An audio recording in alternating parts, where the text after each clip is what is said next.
आठवां पे कमीशन सच है या साजिश, ये तो बाद में पता लगेगा। लेकिन अभी जो ताज़ा कहानी है वो ये है कि एनसीजेसीएम की जो रिपोर्ट्स हैं, जो उन्होंने 51 पन्नों का जो अपना सिफारिशें तय करके भेजी हैं, उसके अनुसार जो पे लेवल 1 है, जो मिनिमम 18,000 से बढ़ा के जो 69,000 किया है महीना, वो अगर उसमें देखें, उन्होंने 3 यूनिटों से 5 यूनिटें, यानी कि 3 मेंबर से उन्होंने 5 मेंबर फैमिली के किए हैं। तथ्यों के आधार पर जितने भी जो रोज़मर्रा की ज़रूरतें हैं उनके रेट्स निकाल के सारा, मतलब सब कुछ उन्होंने साइंटिफिकली किया है और उन्होंने 69,000 रुपये बिल्कुल ठीक बनाया है। मेरे हिसाब से तो गलत नहीं है।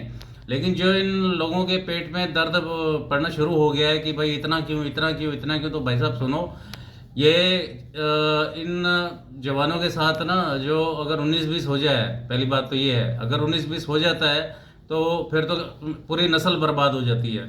और अगर पूरा काम हो जाए तो उसका परिवार, उसके माँ बाप, उसके भाई बहन, उसके बच्चे सारे रुल जाते हैं। तो बात यह है करने वाली कि 69,000 तो कुछ भी नहीं है भाई, यहाँ 1 लाख करना चाहिए था। और मैं सैनिकों को भी कहता हूँ कि पीछे पड़े रहो, छोड़ो मत। ये 69 का 69 ही मिलना चाहिए हम लोगों को। एक सरकारी जो बाबू होता है, चपड़ासी होता है, वो जब नौकरी हासिल करता है तो 60 साल की उम्र में रिटायर होता है। और हमारे यहाँ क्या होता है कि एक सिपाही जब भर्ती होता है तो उसे 18-20 साल के बाद फर्क कर देते हैं कि जाओ भाई, लेटर ऑफ थैंक्स देके उसे घर भेज देते हैं, अब जाओ तुम अपने घर में बंटे खेलो।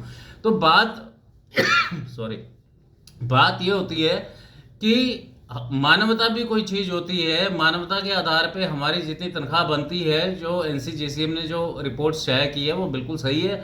अब 5 राज्यों में चुनाव भी होने हैं फरवरी अगले साल, तो देखना, ये अगर चुनाव से पहले आ गया तो फिर तो समझ लो कि रसगुल्ला है, और अगर चुनाव के बाद आया तो फिर हमारे यहाँ ठंडा समोसा लगेगा।